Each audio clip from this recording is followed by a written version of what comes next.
दरोड्याच्या तयारीत असलेल्या रेकॉर्डवरील गुन्हेगारांना केले जेरबंद. उपनगर पोलिसांची कारवाई. पोलीस निरीक्षक शांताराम महाजन, पोलीस हवालदार विनोद लखन, पोलीस शिपाई पंकज करपे, सौरभ लोंढे, संदेश रघतवान हे रात्र गस्त करिता नेमणुकीस असताना देवळाली गाव परिसरात रात्र गस्त करीत असताना अंधाराचा फायदा घेऊन उपनगर पोलीस स्टेशन कडील रेकॉर्डवरील आरोपी सार्थक आहिरे, आबा पवार, हार्दिक बेलदार, पवन घोलप, समीर सोनवणे व त्यांचे इतर 3 अनोळखी साथीदार असे दबा धरून बसलेले दिसले.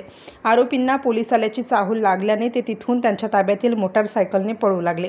पोलिसांना पाहून मोटारसायकलवर पळून जात असताना देवळाली गावातून अण्णाभाऊ साठे नगर मार्गे विहितगाव रोडला लागत असताना अण्णाभाऊ साठे नगर समोरील रोडवर सार्थक गावठी कट्टा पॅन्टच्या खिशातून बाहेर काढत असताना त्याचे चुकीने पॅन्टच्या खिशातच गावठी कट्टा फायर झाला.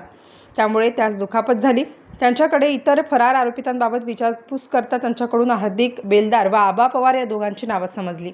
सदर घटनेबाबत पोलीस शिपाई पंकज करपे यांचे फिर्यादीवरून रेकॉर्डवरील सार्थक आहिरे, आबा पवार, हार्दिक बेलदार, पवन घोलप, समीर सोनवणे व त्यांचे इतर 3 अनोळखी साथीदार यांचे विरुद्ध उपनगर पोलीस स्टेशन येथे गुन्हा दाखल असून गुन्ह्याचा तपास पोलीस उपनिरीक्षक प्रभाकर सोनवणे करीत आहेत.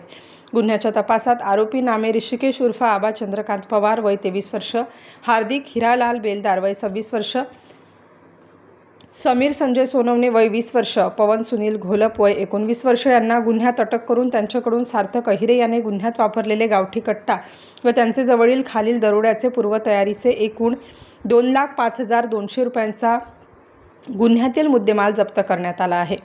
26 तारखेला रात्री आमचे डीबीचे कर्मचारी उपनगर पोलीस स्टेशनच्या हद्दीमध्ये पेट्रोलिंग करत असताना त्यांना गोपनीय बातमीदाराच्या मार्फत माहिती मिळाली की काही लोक ही काही संशयास्पद हालचाली या ठिकाणी करत त्यांचं अस्तित्व लपवून ठेवण्याच्या अनुषंगाने राहत आहेत. तर त्या परिसरामध्ये आम्ही या ठिकाणी हे सर्चिंग या ठिकाणी सुरू केलं. तर देवळाली गाव परिसरामध्ये जे कुस्त्यांचं मैदान आहे त्याच्या आजूबाजूच्या परिसरामध्ये काही लोक संशयास्पद या ठिकाणी दिसली. तर त्याच्याबदले 7 ते 8 लोक सदर वेळी त्या ठिकाणी होते.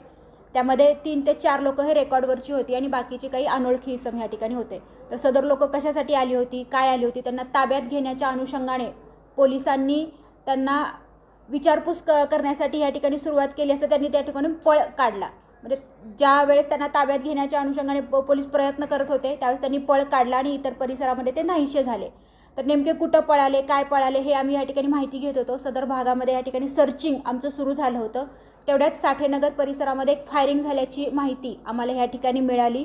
सदर फायरिंग कुठं झालं होतं, काय झालं होतं याची माहिती घेतली असता बिटको हॉस्पिटलमध्ये फायरिंगमधला एक इसम या ठिकाणी आलेला आहे ह्याची माहिती आम्हाला मिळाली.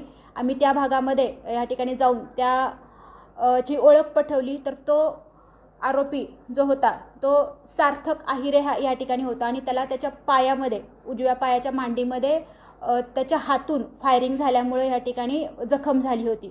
तर त्याबाबत त्याला अजून माहिती विचारली असता त्याला सांगितलं की सदर ज्यावेळेस पळापळ सुरू झाली त्यावेळेस त्याच्याकडून मिसफायर झालं आणि ते मिसफायर झाल्यानंतर त्याचे जे आरोपी आहेत ते इतर आरोपी या ठिकाणी परिसरामध्ये पळून गेले.